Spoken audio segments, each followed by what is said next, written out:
Love it or hate it? That is the question. If you live in Britain, then you exactly know what I'm talking about. If you live outside Britain, you might be in for a little bit of a surprise, because today I'm going to be talking about Marmite.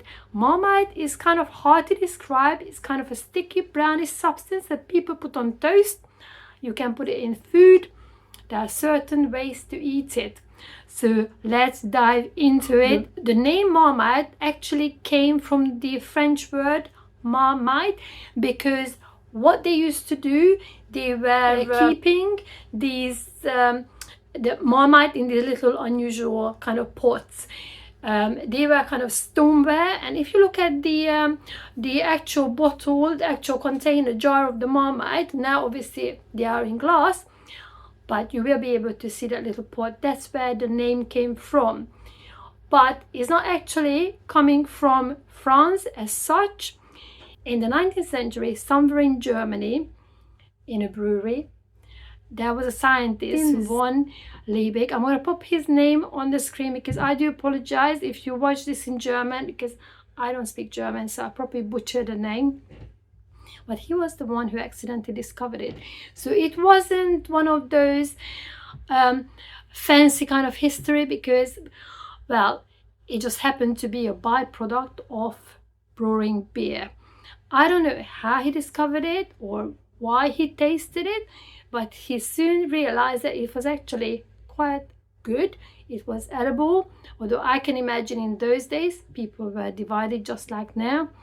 They started looking into it and found out that it's very rich in B vitamins, especially B1 and B12 vitamins, which is really, really good and really, really healthy. And also it was perfect for vegetarians, because it tastes a little bit meaty, a little bit salty. It's a really good addition to kind of any kind of stew or anything if you want to, and if you don't eat meat. It's a perfect way to get a little bit more vitamin B into your body. So when they first discovered the benefits of Marmite, they actually started giving it to malnourished people and also kids as well. And it was just one of those things that doctors were telling people, is like, oh, just have a little bit of Marmite, it's really good for you, that should help you, that should help you. So this is what happened. So that all started off in Germany, not until 1902, when the Marmite Food Company was established in Britain, and Burton-upon-Trent in Staffordshire already had established breweries, so it was very easy to kind of get hold of the ingredient and kind of turn it into, like, jar them and turn it into Marmite. So this is how it all started. So it goes back to a very, very long time. But what happened? People weren't readily eating it at that time, even though it was quite good.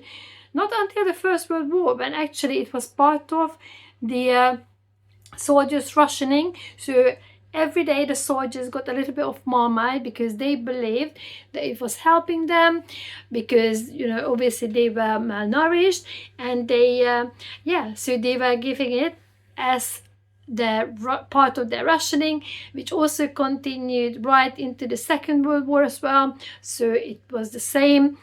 Soldiers were getting Marmite with their food.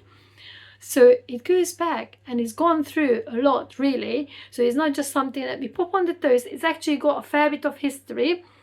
But not until after the war in Britain, around 1950, when it became almost like a staple.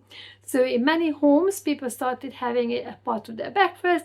They could see the benefit, and also if they're vegetarian, as I said, it was a very good way to get some B1 and B12 vitamins in.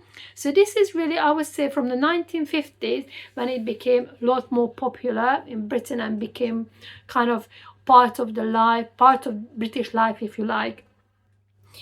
Not until 1996, when the Marmite company came up with the slogan, love it or you love it or hate it or love it. And it's true. Do you love it? Do you hate it? And it's not one of those things that you only talk about Marmite, but generally it came into the culture so much that Obviously, you say you love it, you either love it or hate it. Everybody thinks of Marmite, but you can use it in many conversations as well. I think it's really, really good.